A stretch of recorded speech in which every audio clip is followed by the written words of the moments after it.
नमस्कार, मैं दीपक पाठक। चुनौती 24 इंडिया में आप सभी का स्वागत है। हम खड़े हुए हैं उज्जैनी शहर में, और उज्जैनी शहर में ऐसी जगह पर हैं जहां से आप उम्मीद नहीं करेंगे कि लोग अपना जो भी कोई बिजनेस होता है, कोचिंग सेंटर होता है, उसका लोग प्रचार करते हैं। लेकिन आप ऐसे कोचिंग सेंटर को देखेंगे जिसका आपको न ज़्यादातर कोई बोर्ड मिलेगा खम्भों पर, न ज़्यादा प्रचार मिलेगा, लेकिन फिर भी उस कोचिंग सेंटर से इतनी भरमार होती है कि लगातार स्टूडेंट यूपी पुलिस में और आर्मी में और अन्य सर्विसों में यहाँ से लगातार जाते हैं। और इस कोचिंग सेंटर का हम नाम बता रहे हैं। इस कोचिंग सेंटर का नाम है जीनियस कोचिंग सेंटर, जो उज्जैनी में रेलवे स्टेशन रोड पर एक स्थित है, अग्रसेन धर्मशाला के पास स्थित है। और यहीं पर हम बताएंगे, ये कोचिंग सेंटर 14 वर्षों से निरंतर ये जो बच्चे हैं उनको लगातार सर्विस दिलवा रहा है, और लगातार अच्छी अच्छी नौकरियों में इस कोचिंग सेंटर से युवा यहाँ से निकल रहे हैं। अभी हम आपको दिखाएंगे कि यहाँ पर क्लास चल रही है, और क्लास में यहाँ पर कुछ गर्ल्स हैं, कोई बॉयज़ भी हैं, और यहाँ पर सुबह 6 बजे से कोचिंग स्टार्ट होती है।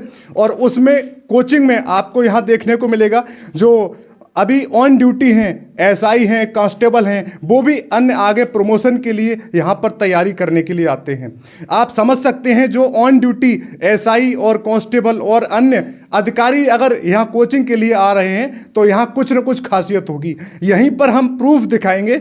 यहाँ इधर आइए थोड़ा, हम प्रूफ दिखाएंगे। यहाँ पर जो आप ये खड़े देख रहे हैं, जो युवा हैं, आप देख रहे होंगे कि ग्रामीण क्षेत्रों से आते हैं, चेहरे काफ़ी मासूम होते हैं, भोले वाले होते हैं, लेकिन वो कहाँ तक उनकी पहुँच है, कहाँ तक पहुँच सकते हैं, वो आपको देखने को मिलेगा। ये भैया जी हैं, अभी हम सबसे आपका परिचय कराएंगे। और यहाँ पर इधर खड़े हुए हैं, ये भैया जी आर्मी में हैं, सिलेक्ट हो चुके हैं, अभी जॉब कर रहे हैं। हम सबसे पहले यहीं पर बात करेंगे जो हमारे 14 साल से निरंतर प्रयास कर रहे हैं, जो सेवा दे रहे हैं, हमारे गुरुजी हैं जी। नमस्कार सर। नमस्कार जी। सर, मैं सबसे पहले आपका नाम जानना चाहूँगा, जितने दर्शक देख रहे हैं। मेरा नाम नितिन राठौर है जी। मैं ग्राम बड़ा मालती से बिलोंग करता हूँ जी। मैं उज्जैनी में 14 साल से सेवा दे रहा हूँ जी। मैं चाहता हूँ कि मेरे हाथ से जितनी अच्छी सेवा हो जाए वो बहुत कम है। सर, अभी तक लगभग यहाँ से कितने बच्चे सिलेक्ट हो चुके हैं? अभी तक आर्मी में 382 मतलब सैनिक हो चुके हैं यहाँ से, और लगभग 43 लगभग पुलिस में हो चुके हैं। अच्छा। और अदरवाइज सेवाएं देते रहता हूँ, लेकिन मुझे ज़्यादातर इन चीज़ों में अब ध्यान नहीं रहा है। मेरे बच्चे आते रहते तो मुझे मालूम पड़ता है कि ये मेरे स्टूडेंट्स हैं, लेकिन मुझे ये पता है कि अब तक लगभग मैं सारे मतलब फैकल्टियों को लेके बताऊँ तो कम से कम 650 बंदे लगभग यहाँ से जा चुके हैं। 2014 से मैं पढ़ा रहा हूँ, और लगभग 2025 आ गई, मुझे लगभग 9-10 साल करीब हो चुके हैं यहाँ। सर, एक सवाल है मेरा कि लोगों के मन में ये क्वेश्चन रहता है कि सर पढ़ा रहे हैं तो सर का भी सिलेक्शन नहीं हुआ कुछ? मैंने एक जॉब की थी और 2017 में मैंने ज्वाइनिंग ली थी। फिर मैंने देखा उसका जितना भी मेरा जो खर्चा वर्चा होता है ना, तो उससे उतना हो नहीं पा रहा था। फिर मैंने क्या हुआ, मैं यूपीएसआरटीसी में रोडवेज में कंडक्टर हुआ पहली बार। फिर मैंने क्या हुआ, उसको 3 महीने किया। 3 महीने में जाने के बाद मेरा फिर उसमें खर्चा नहीं हो पाया, और ना ही फिर मैं एक MSc मैथ से पढ़ा हुआ बंदा एक रोडवेज कंडक्टर की नौकरी कर रहा है। लोगों ने कुछ मुझसे ऐसे से कहा, और घर वाले भी तो इस बात से ऐसा उठाते थे कि तुम इतने पढ़े लिखे होकर भी तुम ये सब कर रहे हो। तो फिर मुझे भी अच्छा नहीं लगा, फिर मैंने उसको रिजाइन दे दिया। फिर अभी मैंने 2019 में मैंने ASI क्वालिफाई किया। उसमें मेरे माँ बाप, मेरी मम्मी के नाम में मिस्टेक्स थी, तो मुझे फाइनल से बाहर कर दिया गया था। तो मैंने कोई नोटिफिकेशन लगाना चाहा, लेकिन उन्होंने कुछ सुना नहीं मेरे से। फिर अभी मैंने जस्ट 2025 में ही लगभग 15 तारीख को मेरी ज्वाइनिंग थी अभी बेसिक शिक्षा अधिकारी में, मतलब कंप्यूटर ऑपरेट पद के लिए। उसके लिए मैं जाना चाहता था, नोएडा पोस्टिंग मिली। फिर मैंने सोचा मैं पोस्टिंग से, मैं नौकरी से ज़्यादा कोई सेवा नहीं दे पाऊँगा। फिर मैंने सोचा उसको छोड़ के मैंने बच्चों के लिए अपना सबसे ज़्यादा दायित्व तो बच्चों को देता हूँ। मैं इतनी फोर्स के मतलब सर्विस के लिए नहीं देता हूँ, जितना मुझे बच्चों से जो कुछ मिलता है उससे मैं अपना जीविका उपार्जन करता हूँ। और मुझे पता है जितना मुझे चाहिए उतना मुझे बच्चों से मिल जाता है, और कुछ नहीं है। मैं यहाँ पर एक बात और हम और बताना चाहेंगे, अगर कोई पहले मुकाम में अगर सफलता हासिल कर लेता है तो उसको जो संघर्ष होता है उसका दर्द ना तो वो किसी को बता सकता है और न ही वो जान सकता है। जो स्ट्रगल, जो 14 सालों से लगातार जो मेहनत कर रहा है बंदा, कोई भी चाहे टीचर है चाहे स्टूडेंट है, अगर उसने स्ट्रगल किया है, संघर्ष किया है, अगर वो फेलियर भी हो गया, भर्ती नहीं हुआ, तो वो सबसे ज़्यादा जानकारी वही आपको दे सकता है। तो यहीं सर भी जो काम कर रहे हैं, किन्हीं कारणों से अगर सर नहीं गए, अपनी मर्जी से नहीं गए या नहीं जा पाए, लेकिन वो बच्चों को सेवा दे रहे हैं, तो सर से ज़्यादा अनुभव आपको शायद कोई नहीं दिला सकता है। हम यहीं पर बात करेंगे, एक सर के स्टूडेंट हैं जो, क्या नाम है भैया आपका? जय हिंद भाइयों, मेरा नाम ओम सिंह यादव है जी। और मैं अभी इंडियन आर्मी में ऑन ड्यूटी हूँ। तो अभी ये अग्निवीर में भर्ती हुए थे क्या? जी मैं सिपाही भी हूँ। और अग्निवीर से लगे थे क्या? नहीं अच्छा, सिपाही हूँ। अच्छा अच्छा। मैं सिपाही हूँ और क्या नाम है, ट्रेनिंग कंप्लीट हो चुकी है। और यहाँ से ये जीनियस कोचिंग सेंटर उजानी में हमारे गुरुजी नितिन राठौर यहाँ पे 14 साल से सर्विस दे रहे हैं।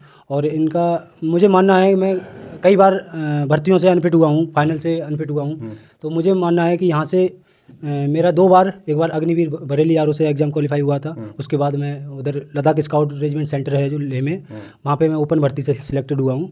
तो मेरा मानना है कि अगर किसी बंदे को ऐसा दिक्कत है कि एग्ज़ाम मेरा क्वालिफाई नहीं हो पा रहा है, तो मेरे अनुभव से जीनियस कोचिंग सेंटर में is the best coaching centre. और यहाँ पर आओ और अपनी किस्मत को एक बार फिर से मतलब ट्राई करो कि हो सकता है कि यहाँ से आपकी मेहनत सफल हो।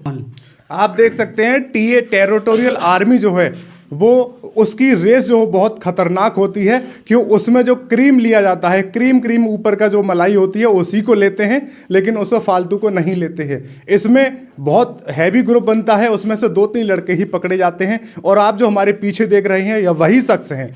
एक मैं बात कहना चाहूँगा, मंजिल मिले ना मिले, मंजिल मिले ना मिले, ये तो मुकद्दर की बात है, अगर हम कोशिश ही ना करें ये तो गलत बात है।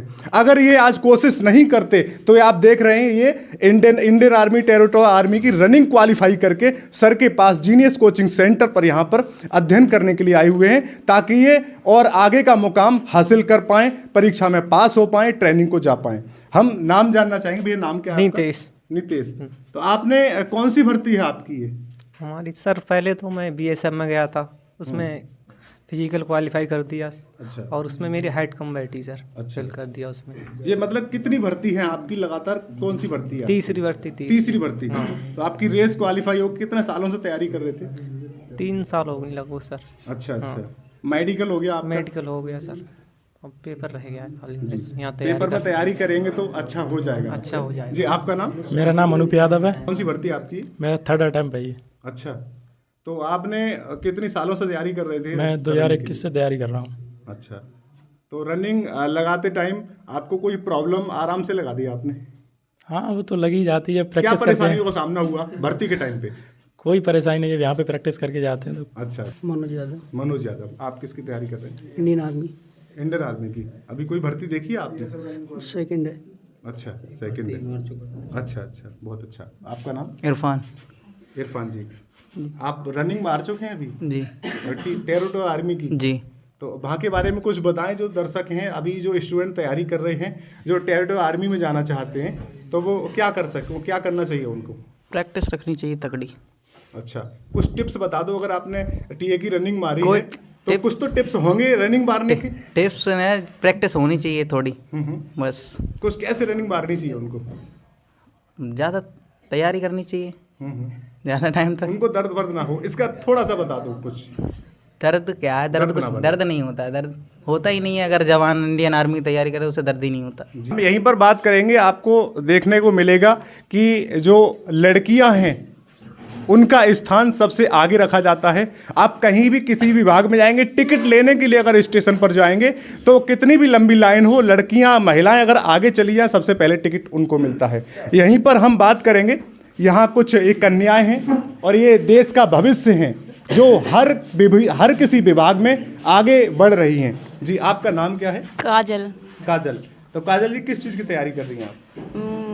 मैं इंडियन आर्मी। Indian army. ये कैसे जुनून आया आपको कि इंडियन आर्मी की तैयारी करनी है? आपने किसको देखा या आपके घर में कोई कर रहा है क्या? नहीं, मेरा सपना था। जी, सपना था मेरा अच्छा, इंडियन आर्मी में जाने का। तो अभी कुछ किया, रनिंग वनिंग लगाई आपने कहीं? हाँ जी, बीएसएफ में मेरा क्वालिफाई हो गया है। अच्छा, तो उसी की तैयारी कर रही हैं आप? जी। अच्छा, तो आपका नाम क्या है? राखी। राखी। तो आप किसकी तैयारी कर रही हैं? पुलिस की। पुलिस की। जी, आपका नाम? कुमकुम। कुमकुम, आपका नाम? सीरम पाल। आप दोनों पुलिस की तैयारी कर रहे हो? नहीं किसकी कर रहे हो? लेखपाल की। लेखपाल की। अच्छा, तो किसी भी विभाग में जाएं, एक गवर्नमेंट जो नौकरी होती है वो परिवार को आगे बढ़ाने के लिए, अपने कैरियर को आगे बढ़ाने के लिए हमारे पास ऑप्शन होता है, अच्छे से आगे बढ़ सकते हैं। मैं धन्यवाद कहूँगा, हम शुभकामनाएं देंगे सभी स्टूडेंटों को कि ये बहुत आगे बढ़ें और जो परीक्षा की तैयारी कर रहे हैं उनमें प्रथम स्थान पाएँ। जी, बोलना है? तो भाइयों, जैसे कि आप बोलते हो कि मैं पढ़ाई में कमज़ोर हूँ, तो ऐसा बिल्कुल नहीं सोचना, क्योंकि मैं जब स्टार्टिंग में जब भर्ती की तैयारी करता था तो तैयारी में ही इतना बिजी हो गया, मैं पढ़ना भूल ही गया कि पढ़ाई भी कोई चीज़ होती है। मेरा बिना पढ़ाई के तो सिलेक्शन भी रुक गया था। फिर मैं इधर जीनी कोचिंग सेंटर में आया तो मेरे को गुरुजी ने 112 में से कितना 96 घटवाया था। तो मेरे पे वैसे तो डायरेक्टली मैंने लिख दिया 16, लेकिन जब बोला 2.5 लेके घटाओ उसमें, तो मेरे को वो घट ही नहीं रहे थे। फिर उसके बाद देखो आज मैं इंडियन आर्मी में जॉब कर रहा हूँ, तो मेरे गुरुजी का, तो मतलब आप पढ़ते थे? गुरुजी का आशीर्वाद है, तो इसलिए आज इंडियन आर्मी में हो गया। आप जब पढ़ने आए थे, आपके माइंड में घुसता नहीं था पढ़ाई? बिल्कुल ये नहीं लगता कि मैं कभी भर्ती हो पाऊंगा, बिल्कुल। अच्छा, कुछ आता ही नहीं था। फिर गुरुजी ने बोला होगा कैसे नहीं, फिर गुरुजी ने मेरा मतलब ख़ास तौर पे ध्यान रखा कि ये पढ़ने में कमज़ोर है, तो उस हिसाब से मैं आज हो गया मेरा। और अभी मैं एक बात आपको बता दूं, इस कोचिंग सेंटर में करीब मैं 1 घंटे से पीछे बैठ करके एक महसूस कर रहा हूं कि अगर कोई नया बच्चा कोचिंग सेंटर में आता है तो वो झिझकता है, बोल नहीं पाता है। तो ऐसे कोचिंग सेंटर में आपको जाना चाहिए कि कोचिंग सेंटर बहुत बहुत बड़े हैं, अगर वहाँ आप सवाल भी नहीं कर सकते, लेकिन ऐसे कोचिंग सेंटर पर जाओ जहाँ आप किसी भी समय अगर समझ में नहीं आ रहा है तो उसको आप 4 बार 3 बार पूछ सकते हैं। और टीचर की खास विशेषता होती है, चाहे 10 बार स्टूडेंट पूछे, उनको समझाना ही उनका काम होता है। और ऐसा ही काम हमारे सर ये करते हैं। सर, ये इसकी खासियत मैं देख रहा हूँ कि कोई भी बच्चा आप बहुत एंजॉय करके पढ़ाते हैं। बात यह है ना कि मुझे पता है बच्चों की मेंटालिटी में क्या चल रहा है आज के दौर में। आज के बच्चे लगभग 3 प्रकार के बच्चे होते हैं, हाई क्वालिटी के, मीडियम और लो।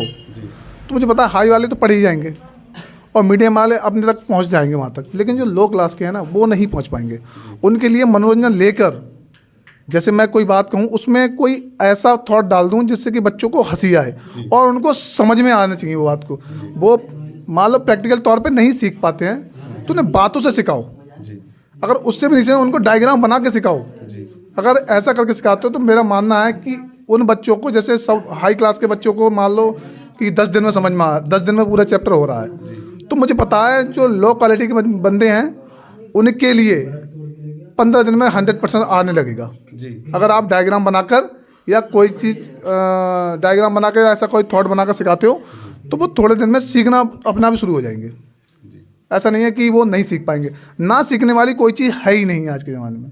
अगर बच्चा चाहे तो वो ही SDM ही बनता है और बच्चा चाहे वही एक सफाई कर्मचारी बनता है। सर, लगभग यहाँ कहाँ से, कितनी दूर से स्टूडेंट आ जाते हैं? यहाँ से सहसवान, नगरिया, सोरों, कासगंज और हमारा यहाँ बदायूं और शेखुपुर है। सर, बदायूं में कोचिंग सेंटर काफ़ी है, तो बदायूं से उल्टा इधर वापस आते हैं। वो ऐसा है ना कि जहाँ से सिलेक्शन बंदों को मिलते सुनने की, जैसे सिलेक्शन की जानकारी मिलती है उन्हें, तो वो कोचिंग नहीं देखते, वो देखते हैं कि हमारा सिलेक्शन कहाँ से होगा। तो चाहे एकदम VIP कोचिंग बना के रखो, चाहे बिल्कुल लो क्वालिटी की कोचिंग बना कर रखो, लेकिन बच्चों को आज का अगर चमक देखेगा बच्चा तो भाई आप खुद जानते हो कीचड़ में ही कमल पैदा होता है। जहाँ पर चमक ज़्यादा होगी वहाँ पढ़ाई नहीं होती है, वहाँ बस पैसे की बर्बादी होती है। और मैं एक छोटी उजानी में लेके अपनी छोटी संस्था को लेके चला रहा हूँ, तो मैं ज़्यादा चटक मटक तो कर नहीं पाता हूँ और ना बच्चों को इतनी फैसिलिटी दे पाता हूँ। इस कोचिंग की दूरी स्टेशन से उजानी कितनी दूरी है, कितनी दूरी पर है? लगभग 400 मीटर। 400 मीटर दूर है उजानी स्टेशन से, और अग्रसेन धर्मशाला तक 400 मीटर दूरी है। मेरी अग्रसेन धर्मशाला पर ही कोचिंग है। मैं सभी छात्रों को शुभकामनाएं देता हूं और जो आने वाले स्टूडेंट हैं, भविष्य के स्टूडेंट हैं, उनको भी शुभकामनाएं देता हूं। यहां पर आकर के अपना उज्जवल भविष्य बनाएं और अपने परिवार को, अपने खुद को, अपने कैरियर को आगे बढ़ाएं। जय हिंद, जय भारत।